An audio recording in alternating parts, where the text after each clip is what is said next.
Welcome to the Crypto Campfire.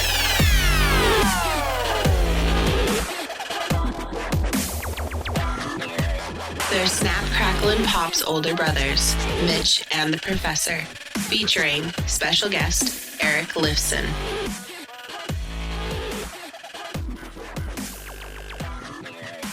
Hey guys, welcome back to another episode of the Crypto Campfire podcast. This is the Professor. Hey, Mitch. And today we have the co-founder of Skrumble Network and Huobi Exchange, Eric Lifson. Thanks for joining us on the show today. Cool. Well, thanks so much for having me. Yeah, it's good to have you on the show. We're excited to hear about the project and what you're doing with Huobi Exchange on the Fast Track project. Yeah, totally. So first of all, I guess I'll tell you a little bit about Skrumble Network, and then we can talk about the cool stuff going on with Huobi Fast Track. So Skrumble Network was started because there's a really major problem in society right now. And the problem is that we are actually in a data security crisis. I'm sure you guys have heard about what happened with Facebook, right? Like 87 million accounts were compromised. You've got data all over the place. And, you know, people's privacy matters. And Telegram had 70 million accounts that were hacked. And then we go to like certain countries, let's say like China, where the biggest social media app is called WeChat. WeChat has over 900 million users. Mm-hmm. And what's cool, or what's actually a little bit scary about it, is that they actively censor your conversation. So if you talk about specific things, they'll actually potentially give you a notification, lock your content, or if it's very extreme, they'll do what the Chinese style, which is take you out for tea, which means basically the government goes and sits down with you, takes you for tea, and kind of gives you the business and says, "Hey, like, you better stop what you're doing." So, are you kidding me? I'm not joking. So, now some of the things that have been banned for conversations obviously are political stuff. Like you can't, there was like a meme comparing Xi Jinping to Winnie the Pooh. And there was things like that. And, he did not take kindly to that. So, you're not allowed to say that. There's certain things that are censored. And one of the things that is censored, which is very interesting, is actually, ICOs, blockchain, crypto, things like that. So, you have a market, quite frankly, where most people don't realize that 80% of the crypto market is from Asia, and mostly that is from China. So, a lot of people, for example, think that Japan or Korea or things like that are things that are driving the market, when in fact, it's still mostly Chinese. I went to a conference in Korea that has that I was speaking in front of 5,000 people, called Token Sky, and it was pretty much all Chinese. They actually translated it into Chinese. They didn't even translate it to Korean. And a lot of people are Chinese people behind, let's say, a Japanese or Korean VPN. So long story short, the need for secure communications, I'm from Toronto, Canada. And I get, some people are from, let's say, the US or something that might listen to this podcast, but it's easy to kind of forget that, data security in other countries is not just a nice to have. It's literally could be life or death. And, we start to look at the importance of that. So what we did was we created our own protocol called Skrumble Network. Skrumble Network is designed for data security and freedom of communication. And it's a protocol that's done to enable, if I want to send you, let's say, $1,000 on Ether, using Ether, right? You'll wait 2 or 3 minutes. It's fine. But if you want to connect with me right now, people are now accustomed to using WhatsApp, WeChat, things like that. And you need a way to connect that's very secure and very easy. And so what we've done is we within 4 or 5 seconds of consensus time, we're able to connect securely, create a private secret key that only we have access to, and we get into a peer-to-peer communication session. What that means is that there's no centralized server. So only we have access to that communication, and then with that, there's many things that you can do with that. So, for example, which we'll talk about later, there's the first DApp that's on Skrumble Network called Ally. You can download it on iOS or Android, and ALLY, like my friend, my ally, and it's got 150,000 users. It's pretty active, and we see some pretty great things being discussed on it. Obviously, there's a lot of one-on-one or small group stuff, so obviously we can't see what's going on there because it's private, but there's a lot of group stuff too. So we see people talking about politics that they are not comfortable talking about on WeChat or on WhatsApp or whatever. We see people talking about cryptocurrency, ICOs, things like that, where in their country they're not allowed to talk about it. We also see things like lesbian and gay rights. We see a lot of different things that maybe in their countries they don't feel confident talking about. So that's kind of where we see a lot of use case for Ally. And we started this last year. We did the ICO on May 5th, 2018. It sold out in 1 hour. Wow. We did listen on a few exchanges. We've been able to attract some of the top advisors in the world. We've got Anthony Diorio, who's co-founder of Ethereum.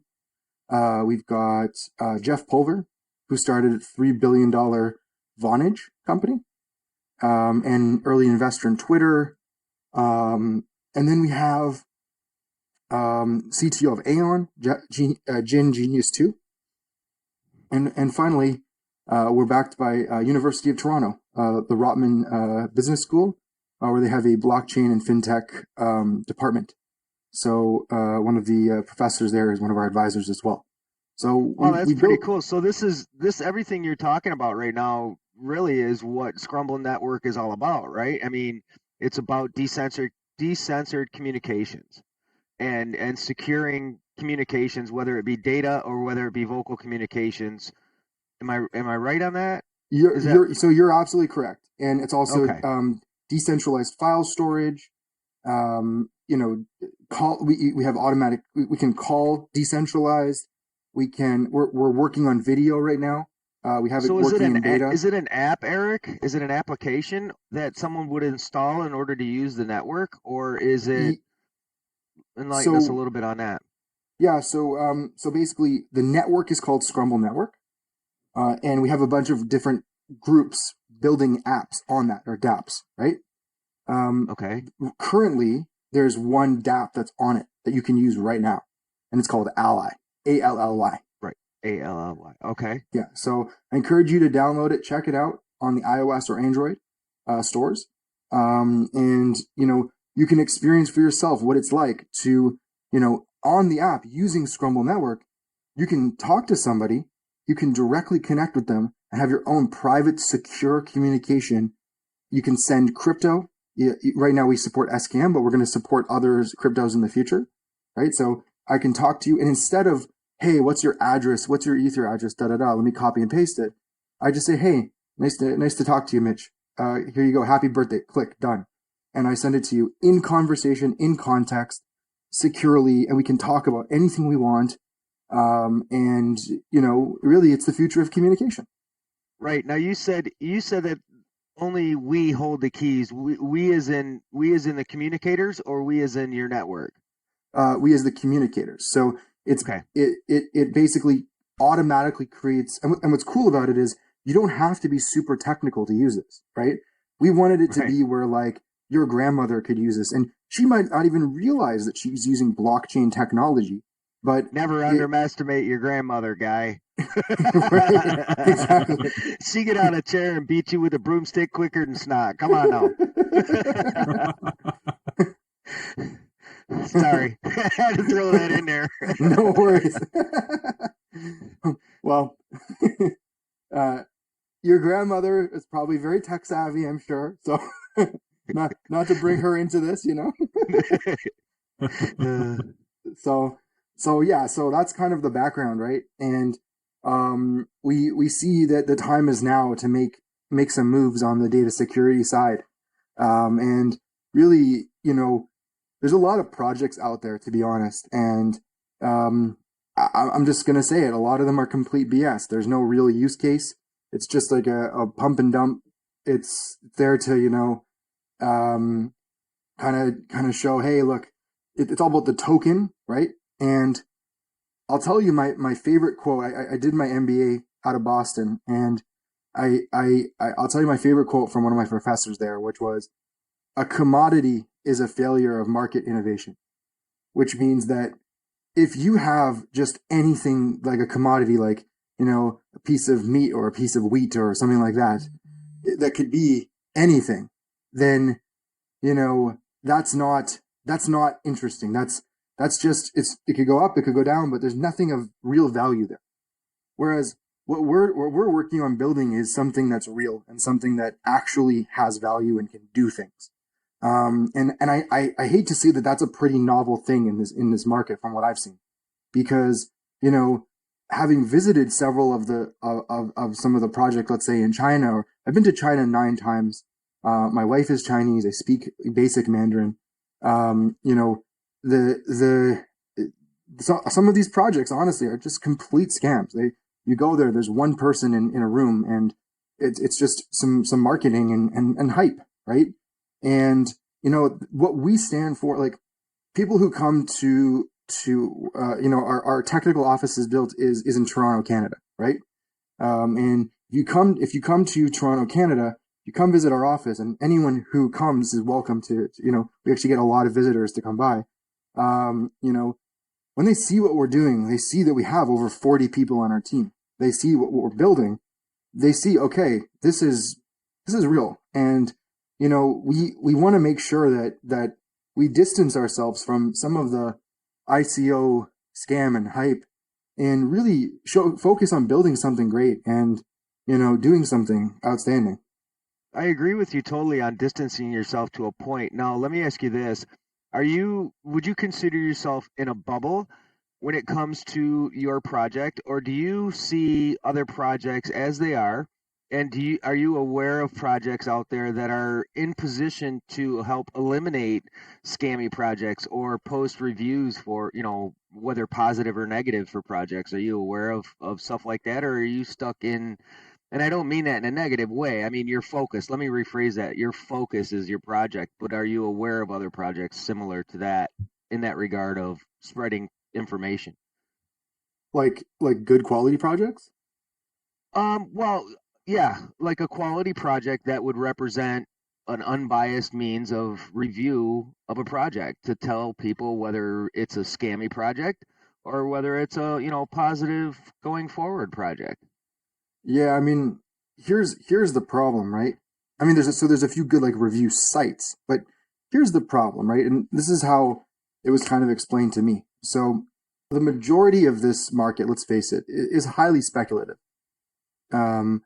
And it's okay for people to want to make money and to do whatever they want to do, right? But I mean, when we're talking about technology and we're talking about advancing the blockchain ecosystem, advancing these kind of things. And it seems that the second the market hits a hiccup, people want to dump tokens, or it seems that the patience is like they just want to make a quick buck and do a quick flip, and that's fine, right? But there's just so many projects out there. Like I get a lot of notifications and like of new projects and things like that, and I was sent one project the other day, and it was like a chance to get rich, the like gonna 10x in one day, and it's like, okay, but what is the project at all? Like it's just right. like what are you guys doing even? Like it's like at least have something. Don't just like My favorite's when somebody puts on Twitter, I'm giving away 0.2 Bitcoin, but they only have like 40 followers. It's like, really? Yeah, okay, but you got to follow me. It cracks sure. me up. Sure, I'll get right on that. What's the link? I mean, this whole market is very interesting. Like, for example, and I mean, I'll say something that might be controversial, but look at Tron, right? Tron, literally, I'm sorry, like if you talk to any technical people or if you say whatever, there's not much there, right? But because of the charisma and the heavy financial backing behind it, that's doing significant market making, then they're able to go and do that, and then they're taking BitTorrent, which is something I've been using since I was like, I don't know, 15 years old, and they just commoditized it and added it to their thing because they didn't have anything else. So they're saying, okay, Tron now is this big thing, and then all of a sudden we're gonna pull something out of nothing and just create another $100 million market cap token that's based on nothing. But people love it, especially out of China. I was just in Consensus, and like he's got like a bunch of I saw Justin, and he's like got a bunch of groupies and like a big bodyguard, and like it's a whole like thing, So I don't know. It's just funny, right? Justin Sun's my buddy. Yeah. So let's talk about the Huobi Fast Track program. Sure. Yeah, sure. So it's kind of cool. It's nice to see exchanges offering things like that, where instead of just listing a new project, kind of in the dark and like they usually do, just here's a new project we're listing, but we don't can tell you why or anything like that. It's really cool to be able to see the community influence showing. When your community can band together and win you a vote onto an exchange, it really shows something about the project. So I like to see exchanges doing that. Totally. And back last year, Skrumble Network was ranked by ICO Drops in Q2 top 5 ROI globally and top 5 global community as well. We have 150,000 real users on our DApp ally. We have I think 70,000 at its peak, or 80,000 from all our social networks, including WeChat and Telegram and Twitter. And most of the action is actually happening on WeChat, believe it or not, and Telegram. But I also, please feel free to follow us on Twitter and follow us on Telegram as well. But what's really great is that people genuinely care about what we're standing for. And so, for example, we've done actually 4 global world tours already for the project. 3 in Asia and 1 in Europe. And when we were in China, for example, we had a few people who were literally telling us, "Hey, like, thank you so much for bringing freedom of speech to China." I mean, it was a pretty like crazy thing for people to say, right? But and they were doing like a toast to us, and that was pretty special, because you have these people who maybe publicly, it's all good, they can say whatever they want, but privately they're telling us, hey, like, we're really scared about what's happening. We're scared about the data. It's not like, for example, Canada or the US, where Xi Jinping, who is the Prime Minister of China, just announced that there's no term limit anymore for any Prime Minister, and he announced that all possessions can be taken by the government at any time. So it's kind of crazy. If that would be scary to me. I'm sorry, so we have people who are starting to say, hey, like, I need to make sure like my possessions are taken care of. I need to make sure that my my life is in control, and I need to make sure my data is in control, right? And so that's why, for example, Anthony Diorio is a big fan of what we're doing. He's a co-founder of Ethereum because it's because that's the future. You need to take control of your life and take control of your data destiny, and that's where we're standing for. So what's your data destiny?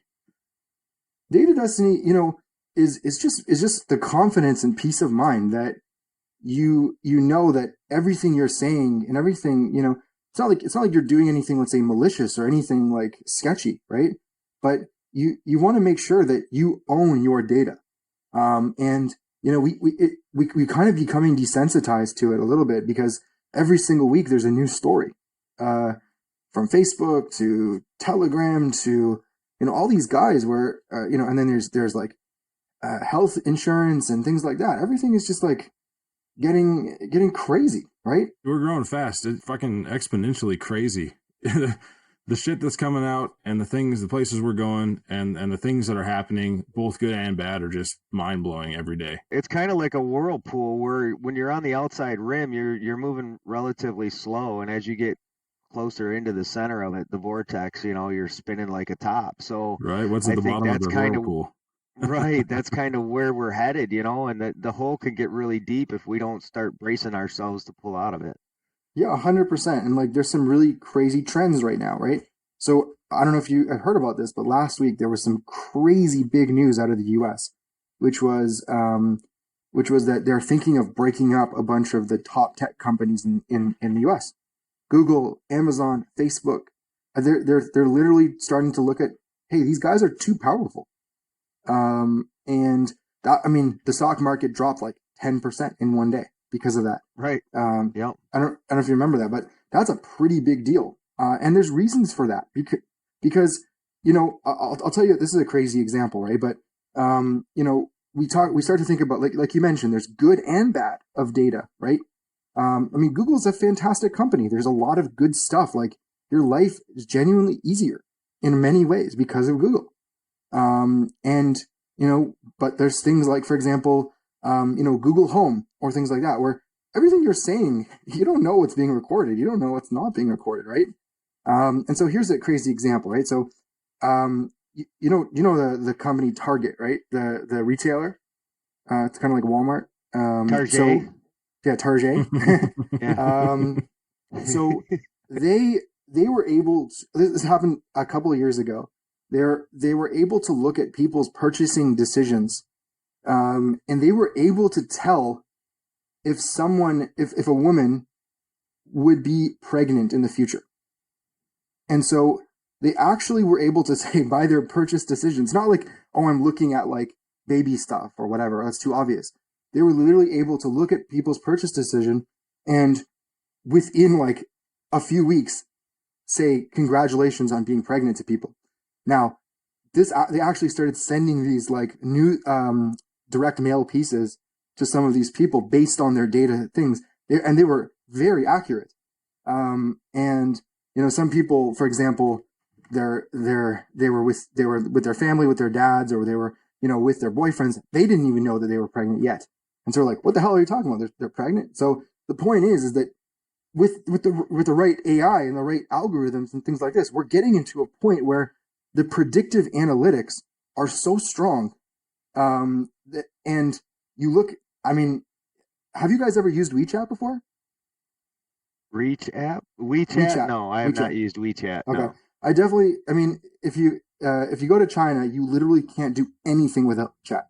I was on the street a few weeks ago in China, and there was a blind man playing one of those like instruments, and like it sounds like a sad song. I don't know what it's called, but he was not accepting cash anymore. Everything is through WeChat, and so what's crazy about WeChat is it's also your Google Maps.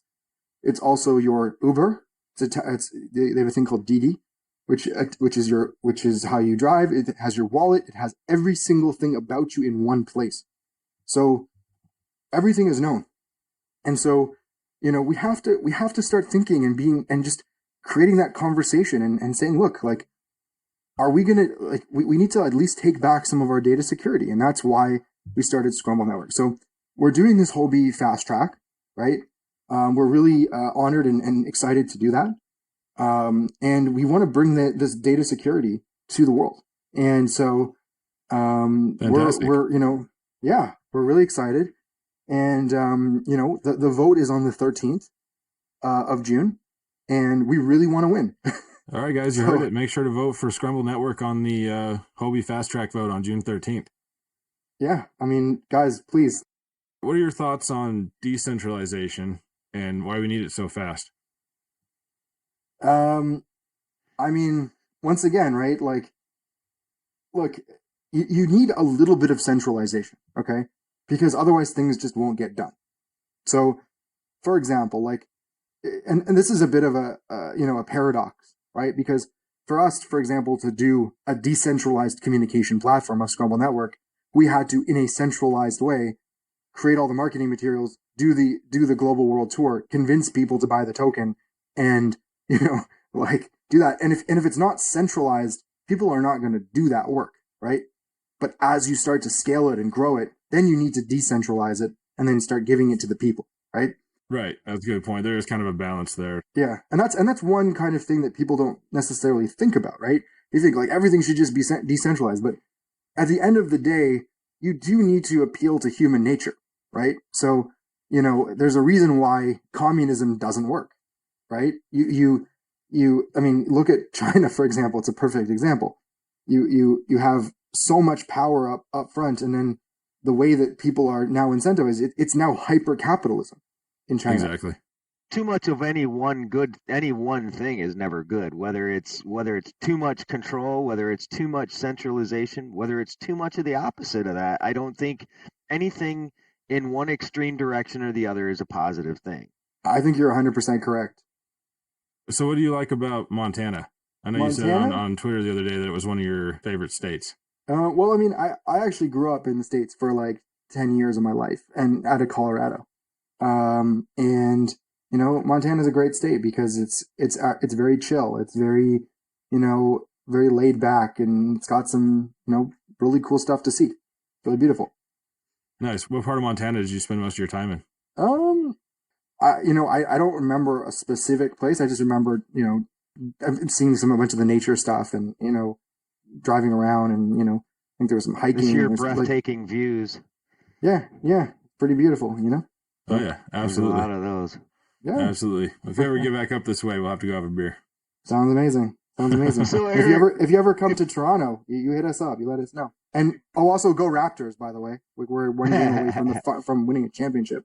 Yeah, I noticed that you used in your very first tweet ever, like almost 10 years ago, the first thing that you ever said was something about the Raptors. You joined Twitter and go Raptors. So yeah, I'm a pretty big Raptors fan. I'm sure as you know, Toronto has not been the best sports city in the past. The last championship we won was 1993 for the Blue Jays, and the Raptors have never made the finals until this year, and I have witnessed. I don't know. Are you guys basketball fans?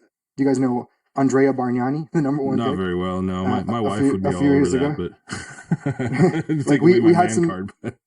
let's just say it's been some weak years for many years, and we other than Vince Carter for a little bit, we haven't had really much to cheer for. So the fact that we're in the finals 3-1 against Golden State, and I'm going to the next game, and I'm very, very excited. I hope we win the championship, which was unheard of, a year ago. We're just like the whole city is just super jazzed. So nice. And Toronto, and by the way, most people don't realize Toronto is the fourth biggest media market or biggest market in North America. Most Crazy. people don't realize that. Did not know that. So, you've got New York is number 2, LA is number 3, Toronto is number 4, and Chicago is number 5. But props if you can tell me what's number 1. Not a clue. Detroit. I'm putting you guys on the Maybe spot. 50 years ago. Number 1. What's the number 1 market? Tell me. The number 1 marketing? Number 1 sized city in North America. Are you talking size or are you talking economic market size? Population. Population? Are we okay?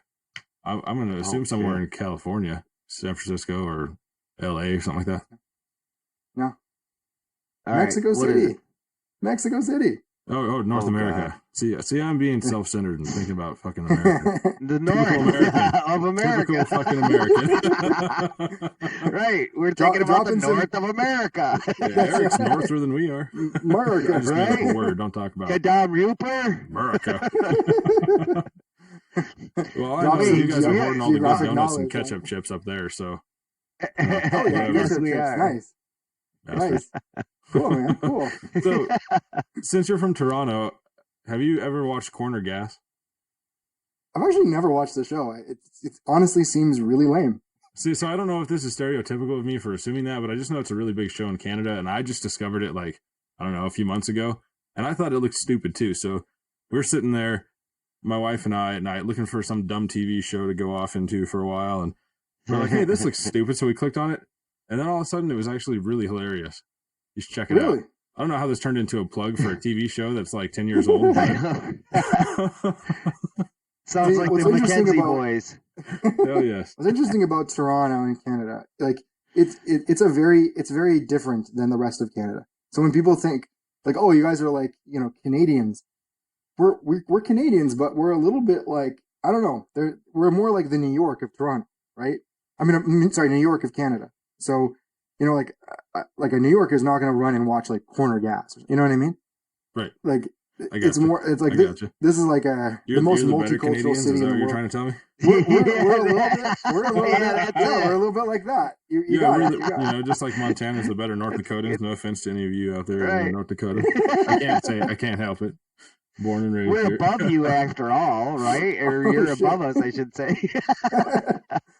So Eric, if you were to have gone to lunch with Warren Buffett, who would you have invited with you, and why? That's a good question. I mean, I probably. You put me on the spot there. That's a good question. Oh, yeah. I don't know. I don't know the answer, honestly. I would mean, probably you don't have any opinions of anybody that's strong within cryptocurrency that would have aided in the discussion, or even a good friend that might have just been an entertaining dinner date. There you go. I mean, you didn't know us back then, so we're out. Yeah. Well, I mean, are you friends with Justin Sun? Like, is he your buddy? No, I was just being a smartass. I like Tron a little bit, so. We like to put you on a spot like that. Yeah. I mean, we try to stay impartial. Like, the thing is, like, let's be very objective, right? Like, if you're gonna try and bring mainstream adoption to crypto, and you're presenting to a guy like Warren Buffett, who really, I think he literally used the quote, "It's crypto is like rat poison" or something. I think you even said that. Yeah. I mean, Justin Sun would not be the top choice I would have to to convince him. First of all, his English is not 100%. That's just from a logistics perspective. Second is that, there is a perception that it is a very scammy project, and which is fine, right? I mean, that's some people like that. I don't know, but Well, I think the bigger picture is, I mean, I'm not really too worried about whether or not Justin Sun would be a good choice, but I would like to say that there is another, even if Justin Sun maybe isn't the best person for a publicity level, there's a point of just that greater exposure of the media, like, all of a sudden people just see, they don't know who the hell Justin Sun is or even what Tron is. They just see a cryptocurrency guy donated $4.5 million to a charity, and as a result, got to sit down with Warren Buffett and talk about crypto. And so I don't think anybody believes that anybody else can say. Yeah, I don't think anybody's going to convince Warren Buffett. It's a great publicity stunt. I'm not going to say otherwise. It's fantastic. So the question is, who would you take with you, other than Justin Sun? Who would you take with you if you were the one going in place of Justin? I mean, like, so I would take maybe one of our advisors, right? Like or one of our like partners, right? So, for example, like Anthony Diorio, who's co-founder of Ethereum, like he's very well spoken. He can. He can speak, let's say, from a crypto perspective, but also from like a business perspective. He can speak in a way that likely, would gain some respect from Warren Buffett. I think Warren Buffett probably is having second thoughts on this lunch, to be honest. I think he's eating his comments myself. He'll have a good time. Yeah, one way or the other. Good time. Like, it's gonna be fun, right? But and funny for sure. I mean, entertainment level will be definitely high.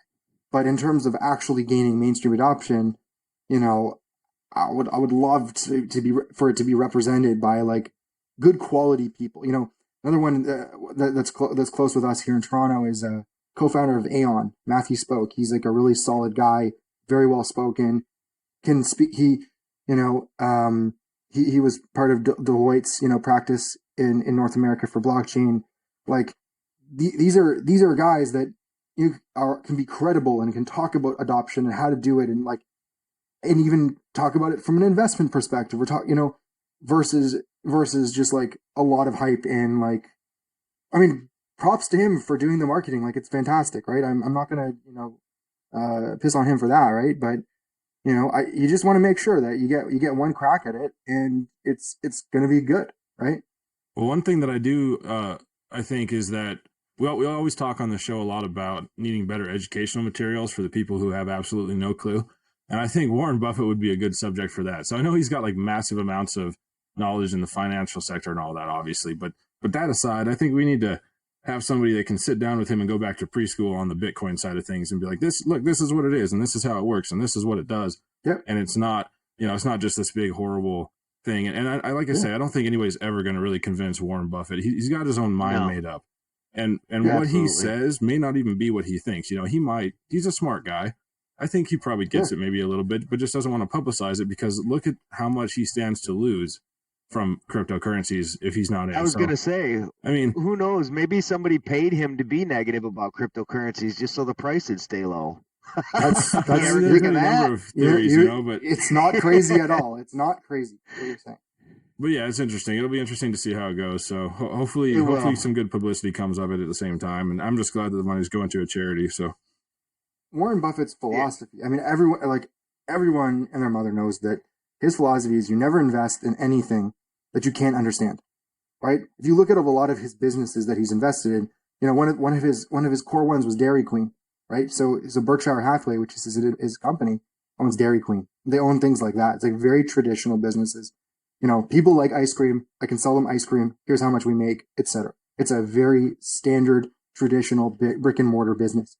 And so, I mean, I would say the prospect of convincing him, like you said, is very unlikely. But at least, at least there could be some education, right? So, right. Yeah, exactly. So your cover photo on Twitter is Star Wars. You're a pretty big Star Wars fan? I would say I'm a pretty big Star Wars fan. I'm very opinionated on the subject. Nice.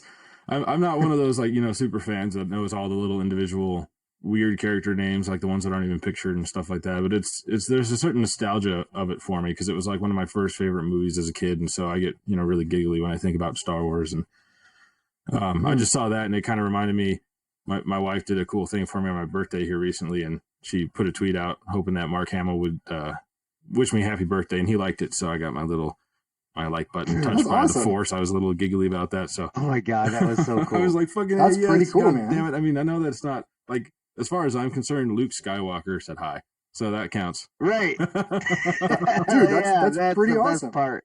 It is awesome. It was fun. Your life has meaning now. It does. It all has come together, and like I finally am whole again. Like there can never be any Star Wars movies anymore, and I'm happy. I'll just go back and watch the first 3 over and over again. That's pretty awesome, man. That's what happens when you put all your logs in a hot fire, Exactly. So how did you get into? I know your profile says you're into drumming and stuff. Are you like in a band, or are you more like traditional type? What are you into? I was playing for like 15, 20 years. Like I used to like have a band. We played all over. We played actually at a famous place called the El Macambo, where like the Rolling Stones played in Toronto. Nice. And it was a lot of fun. And I like, it's tough to find time to play, but I love to jam, and it's really fun. Yeah. What kind of music did you guys focus on? A pretty eclectic mix. Some of my favorite bands include Pearl Jam, Nice. Radiohead, Red Hot Chili Peppers, like those kind of things. And Okay. then everything from like hip hop to Latin to metal to everything. Music is That's probably cool. my Yeah. biggest passion. Right Awesome. on. Right So on. who's your favorite band then, or should I say? I mean, that's a hard one to really answer, but let's say, who's your most inspirational or influential band to you? It's a mix between Radiohead and Pearl Jam for me. Nice. And those are are both two favorite bands. amazing bands. Oh yeah, I'd have to go with Pearl Jam. Pearl Jam. I mean, I used to have a Pearl Jam disc set that I got off one of those stupid like buy 10 CDs and get like 100 free or whatever shit you used to get in the mail. And I used to play that thing back and forth to everywhere I went in high school. So, but speaking of Radiohead, have you seen that YouTube video from way back when to that homeless guy singing "Creep" on the radio? No, I didn't see that. No. Man, you have to check it out. It's amazing. It just reminded me when you said, I haven't seen it in forever, but that's cool. That's crazy. Yeah. What's your favorite, guys? What's your favorite bands? Oh hell, I mean CCR. If I'm really honest, I think CCR is probably my most favorite. I mean, I've got a lot of favorite bands, but I think they probably stand out to me. If you were talking like back in the day, I would say Montrose. If you were talking current society, I would say Shinedown. Shinedown would be my favorite newer band. That's it, fucking hands down for sure. I'm not familiar with those guys. No. Oh my god! Man, check it out. And you might have heard some of their songs and just didn't know it. But yeah, I mean, really? Okay, I'll check it out. I was watching there was a Shinedown album. They only released one album on vinyl ever, and it was a limited edition.